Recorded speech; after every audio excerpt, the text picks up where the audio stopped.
Happy holidays and welcome back to Story Mantra. I'm Lindsay Preston. We are thrilled to be here again this week with Nandita, who is a beautiful writer of cookbooks and that not just offer fantastic recipes for delicious food, but also tell these beautiful stories. And today with her, what we're going to focus on, she is an indie author and she's been very successful as an indie author. So I'm going to kick it over to my co-host Andrew to do a full bio intro, and then we will hop in and answer all your questions you might have about being a successful indie author. Thank you, Lindsay. A very warm welcome to Nandita Godbole, and she is the cookbook author of 6 stunning cookbooks. I came across Nandita through her photography, through her social media smiles, her vibrant colors, and of course, the merge of immigration storytelling through the love of food. And I'm a huge food lover. Who isn't? And of course, her ability to combine all 3 into 6 fabulous cookbooks. So she's crowdfunded all her titles, which is a culmination of things she's going to talk to us about. Her readers are scattered across more than 30 countries. Her newest book is 7 Pots of Tea, which I will ask her to talk about also. But before we get into that, I do want to let you know that she's highly successful. And in addition to Nandita's cookbook, she is a frequent writer on food and culture, as well as the immigrant experience for outlets like Epicurus, Thrillist, Huffington Post, The Nasher, First Post in India, Where Your Voice Is, Brown Girl Magazine, and many others. She has been interviewed and featured on many media outlets from NBC, Forbes, CNN, BBC Futures, WABE, Atlanta's NPR, Fox 5 in Atlanta, WREK Radio, Georgia Tech, Bon Appetit, Cover Magazine, The Kitchen, and several more. She has also taught cooking at Le Cordon Bleu and Whole Foods. A very warm welcome to Nandita, and we want to understand more about how your writing reflects your passion for sharing an immersive experience, telling a story while honoring your audience, crafting holistic nourishment for both the mind and the body through Ayurveda, and taking us down the crowdfunding route. How did you do this? Thank you again, Lindsay and Andrew, for having me come and share what I learned on crowdfunding with your audience. I am an accidental author in some ways because I did not plan on this route. I was thinking I was going to go into food in terms of the conventional food restaurant business and whatnot. And I was approached by several people who wanted my recipes when they came to my events, and they encouraged me to think about writing a cookbook. So I originally approached a couple of agents, and I talked to them about my idea, like you would do with, doing your agent search. And I quickly realized that their understanding of what I brought to the table was very different from what I actually did. And they had reservations because at that time there weren't as many Indian authors out there, or the ones that were successful were the very big successful names, except, you needed X, Y, and Z. They do have parameters for how they want to choose you. And at that point, I did not have a manuscript in place, which is the traditional form of when you're trying to find an agent, you have a manuscript written down and you're taking it. And I was just taking my ideas, and the couple of agents I talked to said, no can do. I don't think that this work is going to fit into what we do.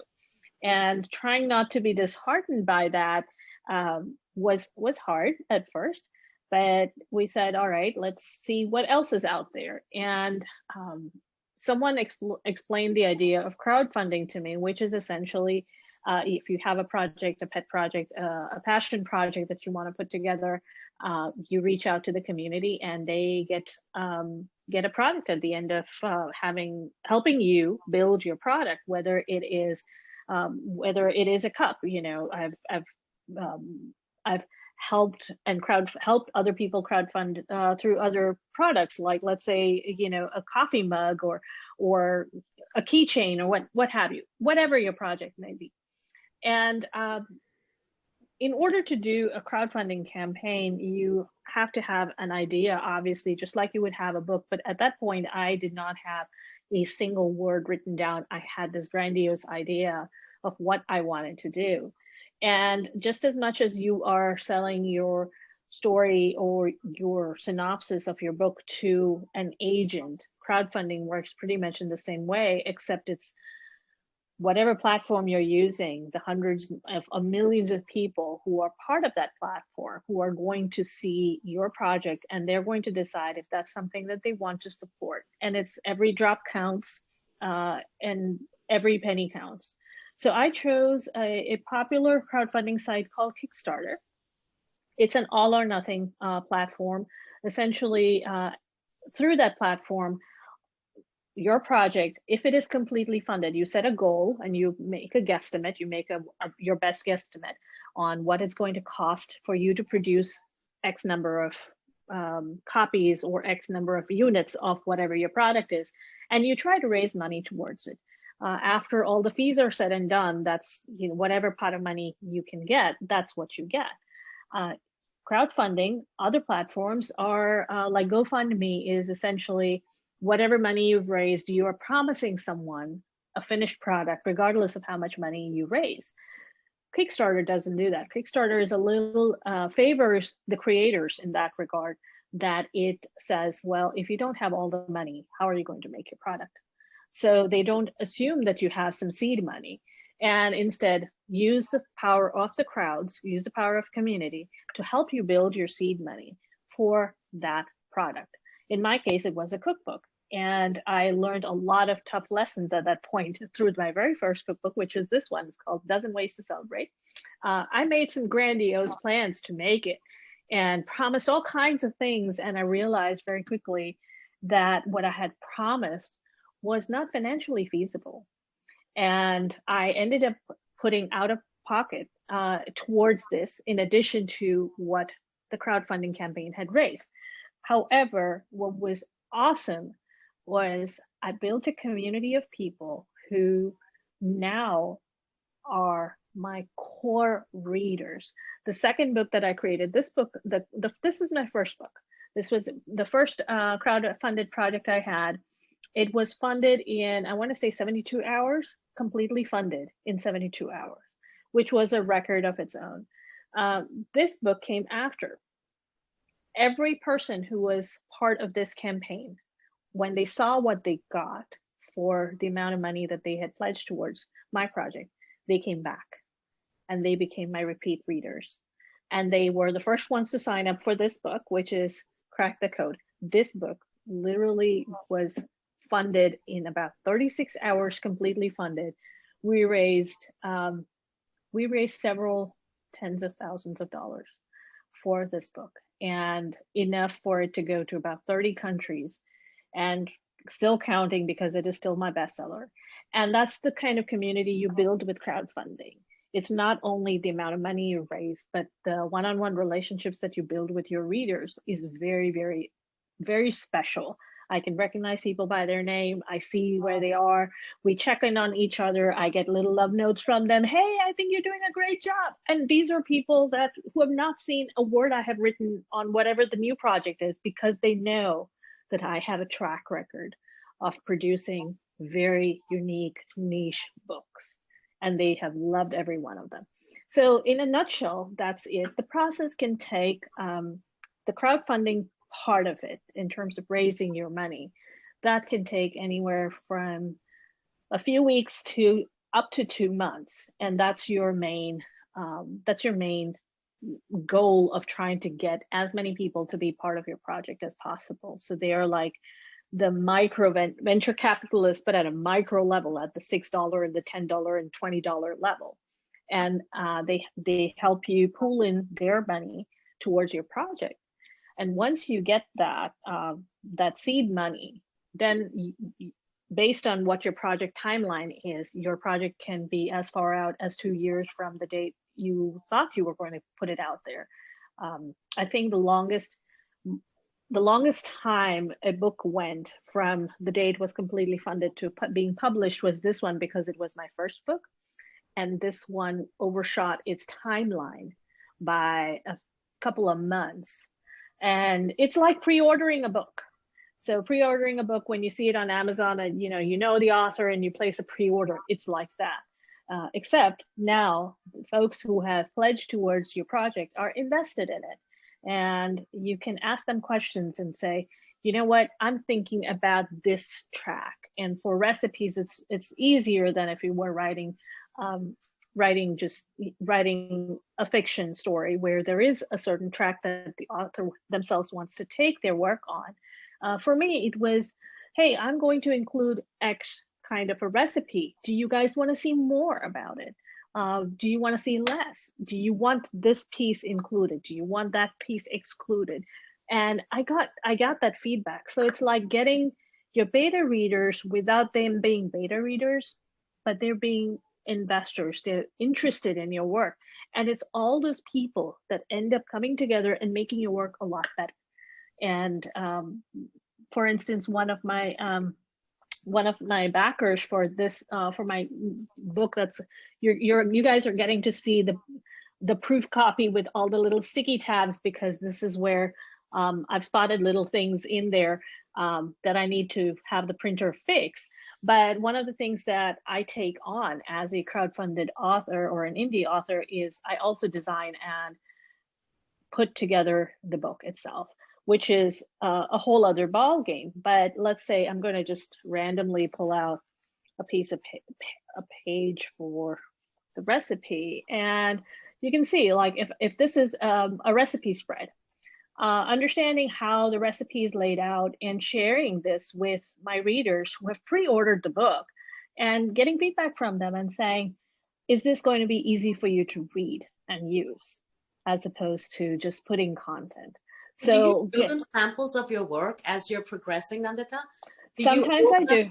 Do you owe them that, milestone that you complete as you're progressing toward the end? I actually don't owe them anything, but it is good business practice anyways to make sure that your readers are engaged. And so I warn them ahead of time. You guys might get tired of my emails, but every month I'm going to let you know how we're doing and how we've progressed, whether I've run into a hiccup, or there's a problem, or I need your feedback on this. What does this layout look like to you? Is it easy to read? And I pointed out that page because I got specific feedback from some of my readers who had seen my previous books, and they said, well, Nandita, I love your work, but I'm getting to the age where I can't read this size of the font. This is not the kind of detail that an author normally would be concerned about. But for me, because I'm involved in not only the writing, but also the design end of it, I'm talking to them and going, oh, yes, it didn't occur to me that, you need 3 kinds of reading glasses in order to read this size of a font, and thinking for them. So making it easy for them. But I do give them stuff. I do, when my first book got delayed, I actually sent out sample chapters every month. And I said, I want you to cook from this. If you run into the problem, tell me. So when you actually have the finished book, I have fixed that problem. If you want to see a change, tell me so I can actually put it in the finished recipe. And I got a couple of suggestions. Like there's one person who was vegan and said, well, Nandita, I can cook every other dish and this just looks so great, but I can't cook it because it's not vegan. Can you make some suggestions for me in the fine print underneath that I can use? And when I hand it to my kids when I'm gone, they can cook and they can decide what they want to adapt to. So that's the kind of feedback I love getting. And it's that like happens. Beta testers, isn't it? It is. Beta testers and investors. Of course. And these guys are getting their books. And so they're like watching every piece of how you're shaping it, how you're molding it. And they get so excited. This is a really nerdy thing. I think you've seen this on my social, Andrew, and if not, I'll tag you on it. But what I did was I get a range of readers. Through crowdfunding, people either get an ebook or they get a print book. And I have certain abilities to distribute these ebooks and print books to my readers. So whether it's an iBook or a Google Play book and whatnot. Not everybody puts down their address in the information they provide you when they give you their information for getting the book. And for Crack the Code, I said, I haven't heard these place names in my life. Where are all these people? And I started putting their zip codes on a map. And I realized very quickly how much the book was going to travel, places that I would never even, think existed on a map, or I didn't know there were people living there. There were places like that. And I shared that with my crowdfunding group, my backers, and they were so excited to see it. Like, oh my gosh, there's this person here, and there's somebody who backed your project who lives 2 towns away from me. Or wait a minute, I forgot to give you my information. I didn't know what you were going to use it for. I want to see my hometown on the map. And they came back with information, and I was seeing that map grow. And then when you do an overlay between one book and the next and the next and the next, you realize that your book may just seem like it's sitting on a shelf, but you're getting represented in so many places. That is such a separate journey of its own. It has a life of its own. I said to someone the other day, like, this tea book is going to Faroe Islands in digital form because shipping it out there is ridiculously expensive. But I was like, where is Faroe Islands? And I looked it up on the map, and it's like, so, I'm going to share that that map out with you, or at least on my social. And it's so encouraging to see that there are so many people out there who like different things, who want to support you, who want to see somebody succeed, who want unique things. And I've been in love with this platform. I've been in love with the community that I've built. Thousands of people that otherwise, if I just produced a book and put it in a bookstore, except for signings, I would never see them. Right. I would never know who picked it up. So could you tell us a little bit more about the process? Because for fiction writers, it's all about creating characters, imagination. We use a lot of tools now like Pinterest and things like that to make it happen.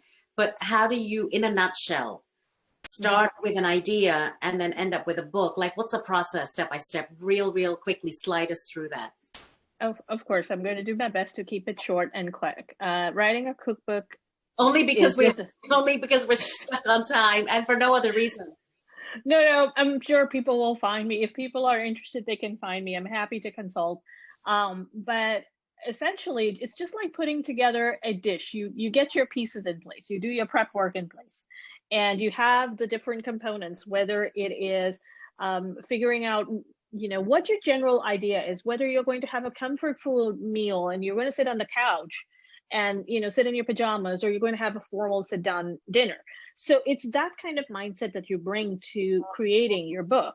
So let's say this book that's on tea, the 7 Pots of Tea, that came about because I was at a point where I was drinking a lot of tea, and I was drinking it for its health benefits. And I was like, man, why aren't there books out there that tell me what I should do, or how I can throw X, Y, and Z ingredient into a pot and make a really nice cup of tea?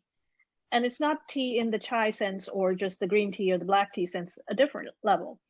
And so with that kind of an early idea, you take that and then you begin fleshing out the pieces. But you pair your tea with snacks, don't you, in this book? I do. And that was a conscious choice, because if you go to any Indian person's house, they're probably not going to let you go unfed, Yes. unless they're very, very aware of boundaries and all that. No, we want to make sure everybody's fed. And so even if you're showing up, just to drop off something, they might ask you, would you like a glass of water? If nothing else, the hospitality doesn't go away. So as part of that, if I'm making you, or if you're having a cup of tea, whether it is, an ordinary, just a cup of green tea, you want something to nibble on it just to balance it out. So you're not just drinking the liquids by themselves. And so I paired the teas with a set of very easy, healthier, They're all delicious. It's my book. I'm not going to say that, you got to trust me on this. If you see any of the pictures that are on Instagram, that's all the dishes that we cook. Those are the photographs I take. And some of them go into the book, some of them don't. But those are the dishes that are typically easy to pair with your tea. And so when I prepare a book, I'm thinking about, what is this person going to do with this particular dish? Nothing sits in isolation. So if it's a cup of tea, are you going to have a snack with it? Or is it a post-dinner? Is it a pre-dinner thing? Or just like you're putting together a meal, are there going to be appetizers? So you want to think about what your reader might want to do with your book and then go from there.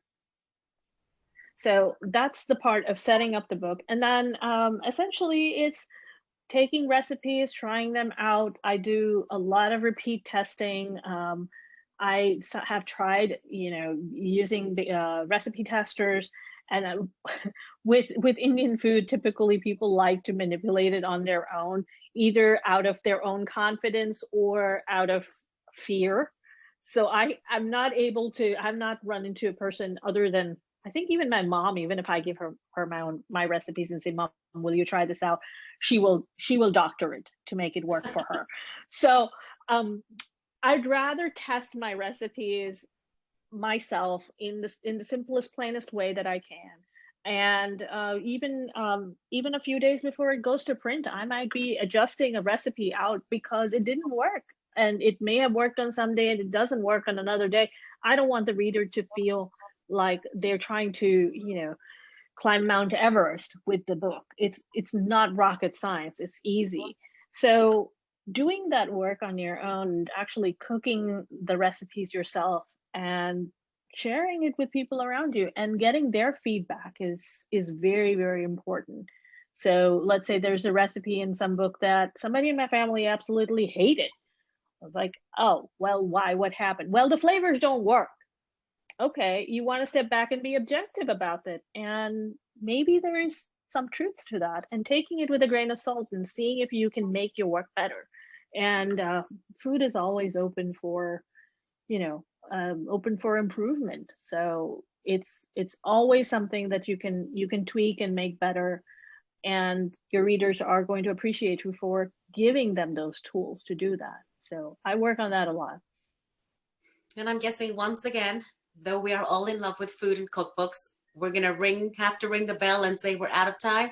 Is that right, Lindsay? We are out of time. Fantastic. Maybe you will join us again next year. Of course. And anytime for you. Thank you. And thank you everyone for joining us. We wish you happy holidays and a very happy 2021. We will see you next year. And health and happiness to everybody. Thank you again for joining us.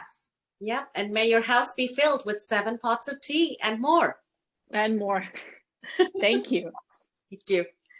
All right.